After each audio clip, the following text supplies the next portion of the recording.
Welcome, everyone, to another episode of the FitFam podcast. What are we talking about?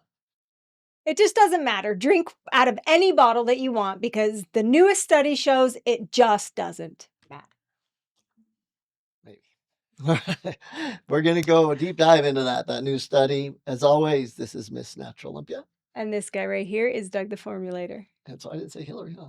Hilary, Miss Natural Olympia. Oh, that's a I first. know. Hey, we're real excited about the concept of we're going to go into a study that supposedly changed everything today, but bring up a bigger point, I guess, and that is the importance of having people that you can go to decipher between hype and truth, right? Right. And so Right. what we're talking about is a study that just came out 2025 out of France showing that supposedly that there's just as many, if not more, microplastics in glass bottles as in plastic bottles, You're right? telling me.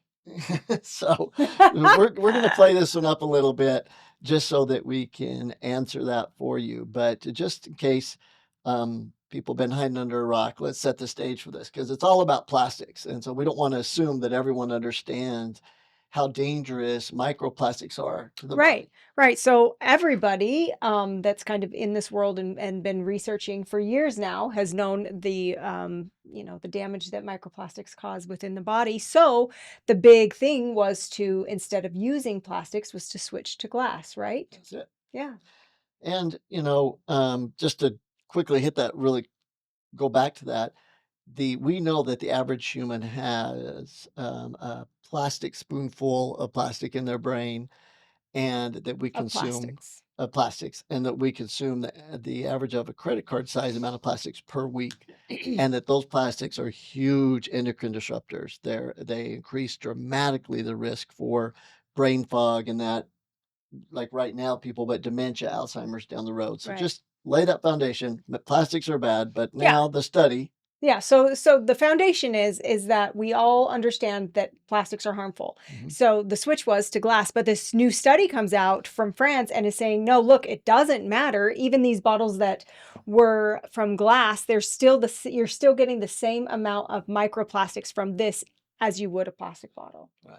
And social media is blown up about it. Of course. And the plastic bottling companies are loving it, and they're paying influencers to talk about it, but about that specifically, that there was just as many microplastics in it, and not really explaining the whole thing. And it can be confusing, right? Oh, it can be so confusing. And depending on what study, what subject, in what era, everything can tell you something opposite. So I think the first thing, first and foremost, is if a study comes out and it's contrary to things that you've already known and believed, then take a step back before we jump on the bandwagon and get all up in arms like I did at the beginning of our show.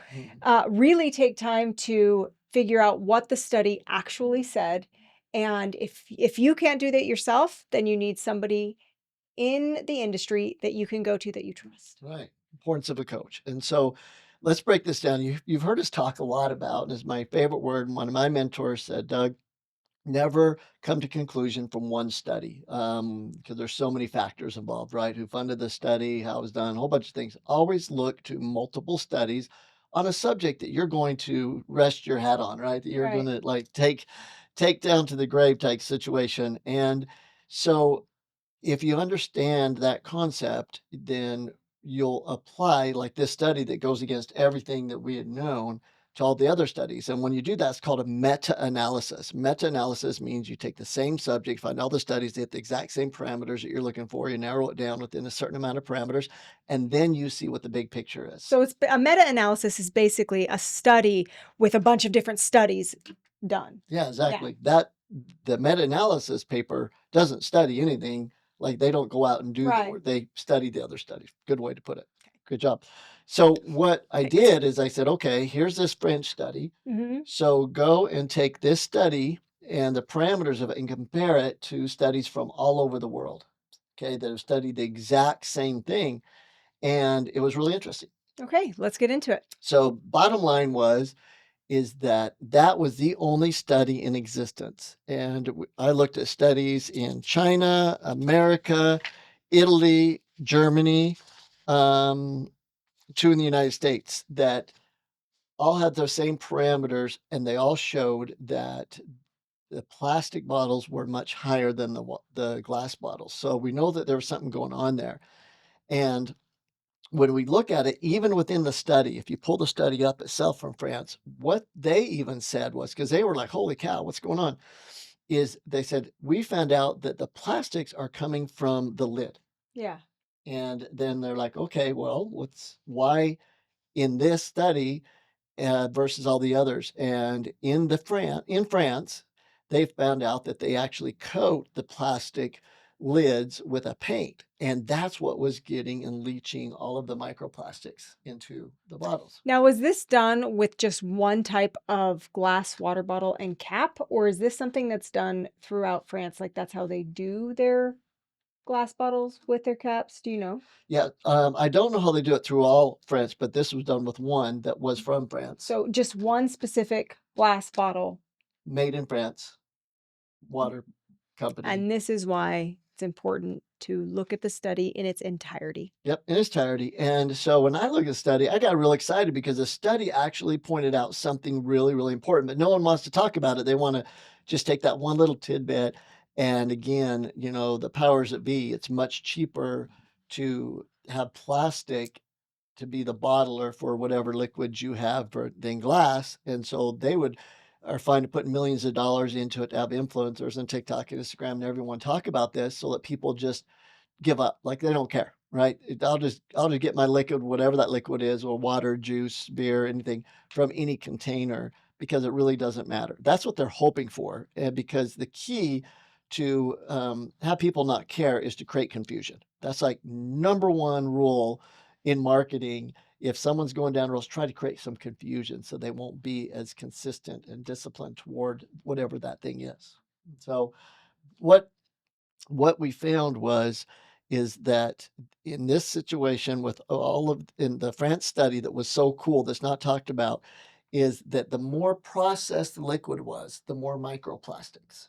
Okay, so like if it's something like a soda pop, Mhm. it's going to have that much more microplastics. Yeah, soda pop, lemonade, and beer were the top three. Wow. And the lemonade wasn't pure lemonade. So I even thought that it might be the acidity from the lemons that were extracting it. It wasn't. Was the high processed sugar.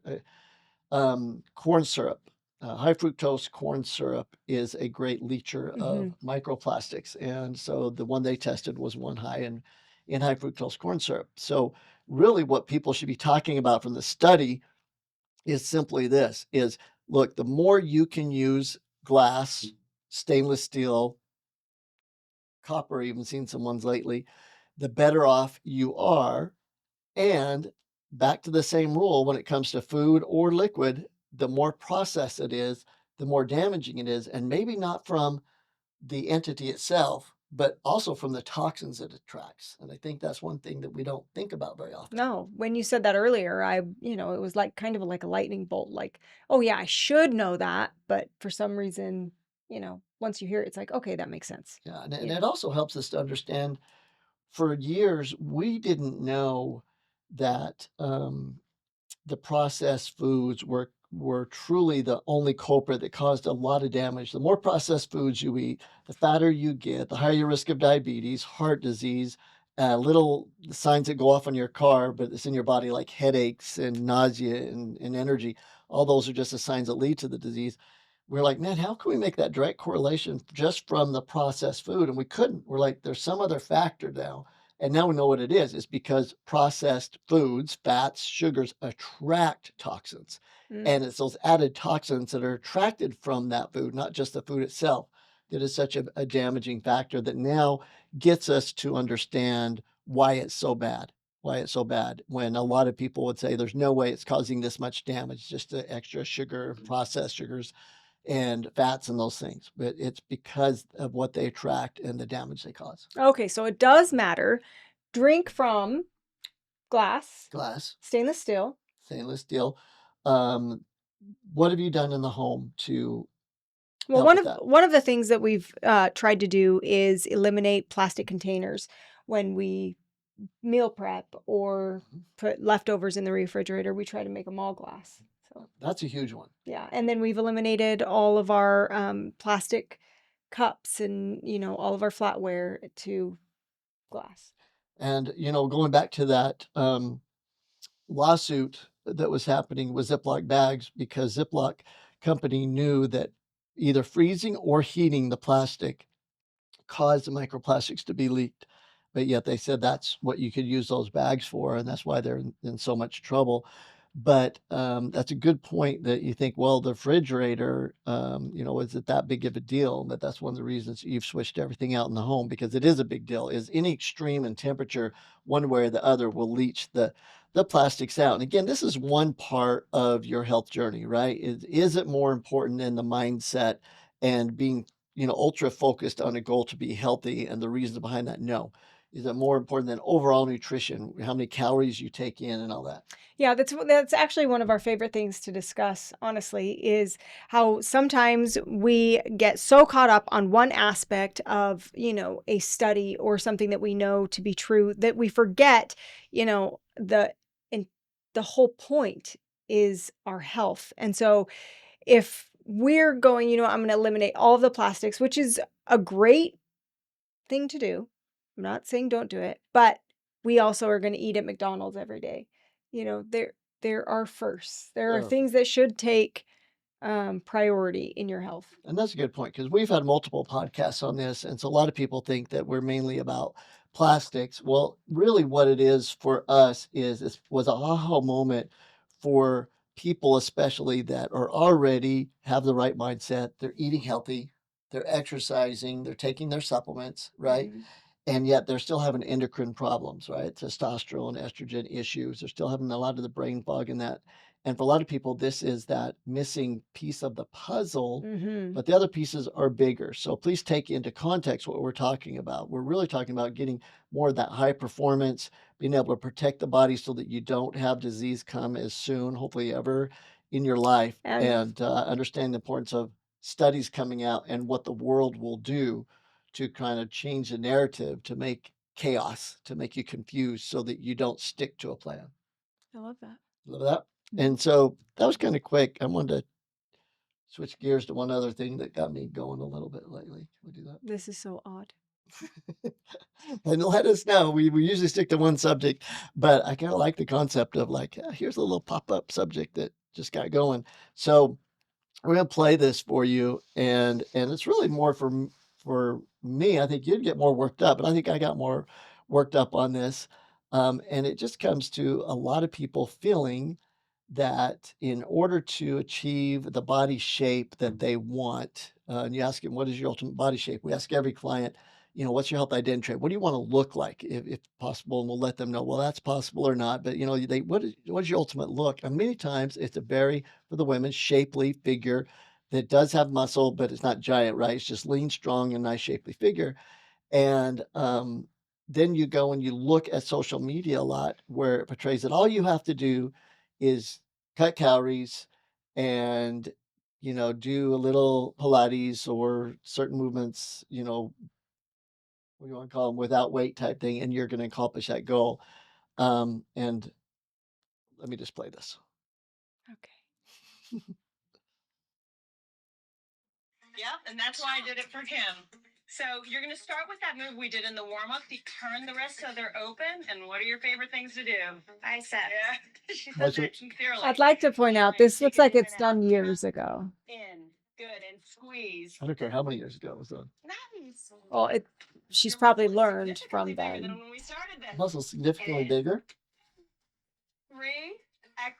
You're working them, right? I'm working them. I'm working them. Good. We're going to combine down and up. Down. Oh, the combination helped. So your arms, your back, your obliques. Yep, and that's why I did it for Kim. Okay. So I can't believe you don't get more riled up about this. Here's the deal. The deal is Because we were talking that, about plastics, and now we're talking about yeah, we're talking about plastic arms there. Those are wimpy. So that's a good correlation. You like that, don't you? Okay. So like you don't want plastic Barbie arms. arms, Yeah. plastic Barbie arms. Mhm. That's exactly what that is. So if the goal is to have a shapely body, men or women, right? But we're talking specifically women. The way it gets accomplished is women need to train like men in the gym.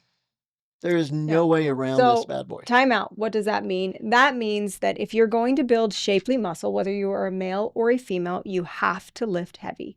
That's the only way to build muscle. Now, when it's time to start shaping muscle, we do things a little bit different. But when you're trying to change your physique, and build it how you want, that means you need to build some muscle.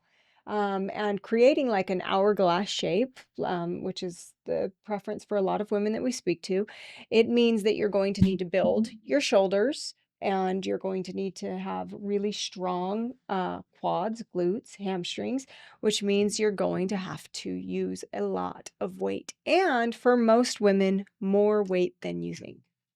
Absolutely. And there's 2 points to that. One is the shape, but a lot of times we can use that goal, and then to be honest about it, it takes lifting weights and over time, right? It's not even an overnight thing. Right, It takes volume of weight, right. but realize it and just get after it. It's still the same amount of time. Spend 20 minutes or 30 minutes, might as well do it with the thing that's going to make the biggest difference. But the other side of that is that we're learning more and more every single week. The latest research blow up is that the stronger a muscle is, it's not just about strong muscle. It's about the hormonal balance. It's about the anti-aging peptides that are created, the molecules in the system, the myokines, all of these things we didn't even know existed.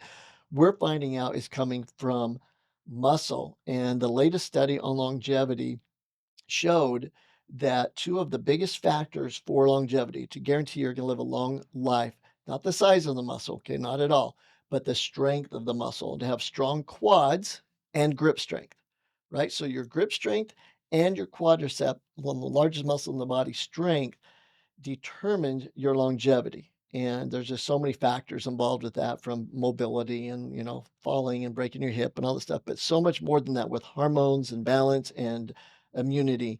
And so I really wanted to point out that, it's important to be strong. And the only way to do it is against resistance. And that could be many things, but the best way to do it is to lift weights. So, ladies, avoid plastic arms, lift weights. How do you like that? That's better. That's perfect. And when it comes to studies, make sure you have someone on your team that you can ask questions to, that you trust, that understands research. Make sure that that's just one part of your health team so that you won't get led astray and you can stay strong in your beliefs and your principles of whole foods, following natural lifestyle to be able to reach optimal health. I love it. As As always. as Oh, always. wow. Were you going there? I was. This is Doug the Formulator. And Miss Natural Olympia Hilary. Take care. Keep chewing. Bye bye.